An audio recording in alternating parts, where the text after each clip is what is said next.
10 extinct animals with surprising attributes. It's not easy studying animals when they're long dead. Nevertheless, paleontologists have managed to deduce quite a bit over the years. Then new research challenges established thought or uncovers species so weird that scientists don't know what to make of them. Number 10. Homo erectus may have built boats. When you think of man's ancestor Homo erectus, you probably aren't imagining seafaring cavemen. Yes, they migrated out of Africa, into Asia, and all the way to Flores, but they did so on foot, right? In 1998, researchers dated stone tools found on Flores to 800,000 years ago, implying that they were made by H. erectus. The ancient hominids would have had to cross deep, turbulent waters to reach the island, a task for which they would have needed some type of primitive boats or rafts. H. erectus generally isn't thought to have possessed the mental capabilities needed for building and using boats. While it's disputed whether the Flores tools truly imply boat building, the notion is arguably supported by more recent finds in Crete. In 2011, scientists dated stone tools there to 130,000 years ago. The tools are believed to have been made by Homo erectus. Crete, of course, would have only been reachable by sea. Number 9. Opabinia Regalis made a room full of paleontologists laugh. Opabinia Regalis was first described in 1912. The tiny, swimming arthropod had odd morphology, to say the least. A 1930 reconstruction had O. Regalis swimming upside down. A better reconstruction was hammered out in 1972. When it was unveiled at a meeting of paleontologists, everyone in the room burst out laughing, thinking it was a joke. Why not? The 505-million-year-old Ounalashkastylus had 5 eyes on small stalks and a flexible, trunk-like proboscis that ended in a claw. O. Regalis used this claw to feed prey into its rear-facing mouth. Somewhat less strange, for its era, was its body, which had 15 segments. Each segment exhibited a lobe-like structure on each side, presumably for swimming. Some paleontologists argue that still unidentified triangular features on O. Regalis's body were tiny limbs for walking along the bottom of the sea, though others disagree. Number 8. Ounalashkastylus Tomidai was a living vacuum cleaner. In 2015, fossils uncovered on Ounalashka Island turned out to be a previously unknown species of mammal that lived 23 million years ago. Ounalashkastylus tomidai was a roughly hippopotamus-sized herbivore that lived on the coasts of the island. An infant was among the fossils, indicating the presence of a breeding population on Ounalashka. Tomidai's most unique feature was the manner in which it fed. It would bring its jaws together and suck vegetation up into its mouth with its powerful muscles. It fed on seagrass, marine algae, and other plants. No other mammal has ever been known to eat in this manner. Tomidai belongs to Desmostylia, the only order of marine mammals with no surviving species. It would have moved like a large sloth on land and swum like a polar bear in the water. Number 7. Tyrannosaurus rex's vision was among the best ever. You've probably heard that Jurassic Park's depiction of Tyrannosaurus rex as only being able to see moving objects is a pile of Triceratops dung greater than the one seen in the film. You might not have heard that T-Rex's vision was actually among the best of any animal ever. Rex had a binocular range of 55 degrees, which is greater than a modern hawk's. Greater binocular range means both better depth perception and better ability to see objects, even still ones. The dinosaur had as much as 13 times the visual acuity of a human. Eagle vision is only 3.6 times better than a human's. T-Rex may have been able to distinguish objects as far as 6 kilometers, 3.7 miles, away, versus 1.6 kilometers, 1 mile. For a human. It has been argued that this level of visual prowess supports the idea that T-Rex was a hunter instead of a pure scavenger. Note that as T-Rex evolved, its eyes got larger, its snout got lower, and its cheeks became less obtrusive. In other words, its vision got better. Number 6. Hallucigenia had teeth.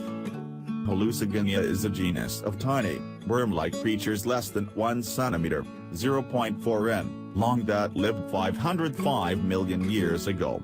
As their name seems to imply, they were odd-looking, featuring spines along their backs and little legs along their undersides. When Hallucigenia was first described, paleontologists thought the spines were legs and the legs were tentacles. They also thought its front end was its rear. In 2015, Hallucigenia's head was definitively determined and examined under an electron microscope. In addition to having a pair of eyes, the worm surprised scientists by featuring a mouth ringed with teeth as well as more needle-like teeth lining its throat. The mouth teeth are believed to have generated suction by flexing in and out, pulling food in. The throat teeth kept the food from getting back out. Number 5. The dinosaur with smaller arms than T-Rex. If someone says dinosaur with tiny, useless arms, the first thing you'll envision is probably T-Rex, although its arms were quite strong and heavily muscled and may have been useful for hooking on to struggling prey. Carnotaurus, however, was the genuine article. The genus of large theropods lived in South America during the late Cretaceous period and had truly puny arms. It's easy to miss Carnotaurus's arms, given the awesome pair of horns on its head. The arms are so small that some paleontologists have described them as vestigial. Although the forearms were strongly built, they were only 1/4 the length of the already small humeri. The four-fingered hands were also oddly tiny. Paleontologists have no idea why the arms were like this. They can track the progressive shrinking of the front limbs among Carnotaurus's ancestors, but they have no idea why evolution would favor this trend. Number 4. The snake with 4 legs. Sitting in Germany's Solnhofen Museum was a fossilized snake from the Crottal Formation in northeastern Brazil that was simply labeled unknown fossil. One day, David Martill, an expert on the Crottal Formation, visited the museum, saw the snake, and realized that the fossil had to be about 20 million years older than any known fossilized snakes. He described it as the ancestor of all snakes. The fossil held another surprise: it had 4 limbs. Snakes with 2 limbs had previously been described, but no 4-limbed ones had. Dubbed Tetrapodopus ampulectus, the snake lived 120 million years ago and likely used its limbs to grip things rather than to walk. T. ampulectus is generally believed to have been a transitional species between earlier lizards and modern snakes. Interestingly, the bones at the end of the digits on its feet are quite long, a feature typically only seen in tree-climbing animals. Number 3. Diplodocus tails broke the sound barrier. The belief that sauropods like Diplodocus could defend themselves with the whip-like tails is fairly well known. In terms of proportion, the tails were very similar to bullwhips. In fact, their tips may have broken the sound barrier. Computer simulations of Diplodocus and Apatosaurus tails showed that a side-to-side flick of 9 degrees was enough to get the tip of the tail to a speed of 1,200 kilometers per hour, 750 miles per hour. The resultant noise would have sounded more like a cannon than the crack of a whip. The actual tails were believed to have a horizontal range of motion of 30 degrees. Paleontologists have speculated that such tail cracking could have also been used for communication or in competition for mates. Some tail fossils have shown evidence of strain, possibly from too much tail cracking. Number 2. The bird with clubs on its wings. The Rodrigues solitaire, aka Pisophaps solitaria, was a roughly goose-sized, flightless bird that was related to the dodo. It was native to the island of Rodrigues in the Indian Ocean. Its wing bones had a distinctive feature, a round, bony knob referred to as a musket ball. These musket balls were used as weapons. In a live solitaire, the knobs would have been covered in hard skin, augmenting their ability to hit. The birds had strong wing muscles to aid in swinging these musket balls, which could, and did, fracture rivals' bones in fights.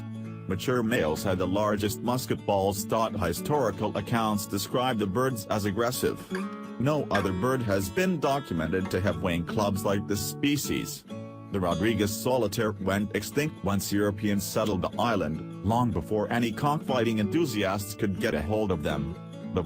Number 1. The gopher with horns.